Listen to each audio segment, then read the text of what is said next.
There was once a story about an extremely poor man who was walking in the street and he finds this beautiful stone. He goes from merchant to merchant to get a price value for it, and everyone is telling him it's way out of their range.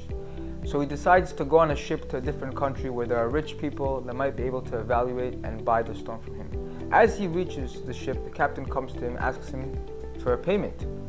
This poor man tells the captain that he has no money, but he has this stone, and once he's sells it, he's willing to give him double the amount of money.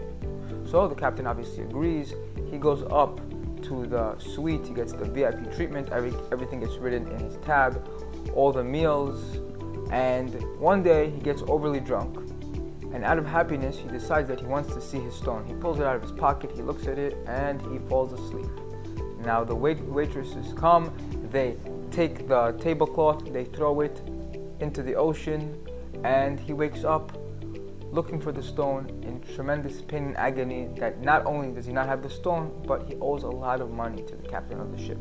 So he has to make a decision what he's going to do. He says to himself, you know what, I'm going to sing and I'm going to be happy. I'm going to make pretend nothing went wrong, and at least I won't lose twice. I won't have to get the shame of them knowing what happened to me. So he does that for another week. They finally reach this country and the captain calls him over. He says, by the way, you're not the only rich person here.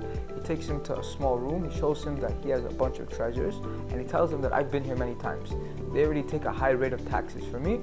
I want to make a document with you that you are the owner of all of these stones, and then when we get back, I'll give you a little bit something for that. You'll sell it to me.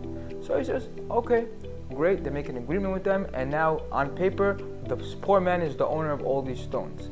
As they reach the terminal, the captain has a heart attack and dies. And now this poor person has the documents. He actually is the owner of all these stones.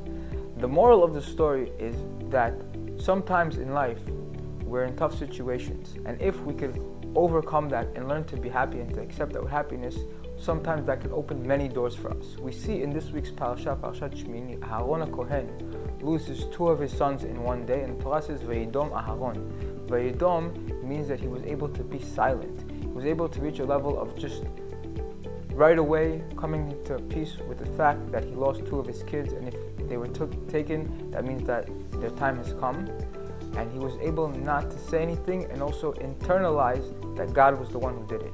But Chazal teaches that there's a higher level than that. That David HaMelech says, David HaMelech, King David, he would sing even in the toughest situations. As we know, King David had one of the hardest lives. He was constantly being chased, if it was by Shaul HaMelech, or if it was by his son at a certain point. One of his sons killed his other son, and one of his sons raped his daughter. He was living tremendously hard life, and he was always able to be happy and to sing praises to Hashem. Like we know, all Sefer Tehillim, 150 Mizmorim that David HaMelech wrote out of happiness, out of gratitude to Hashem in the toughest of situations. And the key is that when we believe that God is the one doing everything and He's doing everything for our best, then automatically we see things in a different way. We're able to take every situation and see the good in it and be happy with it.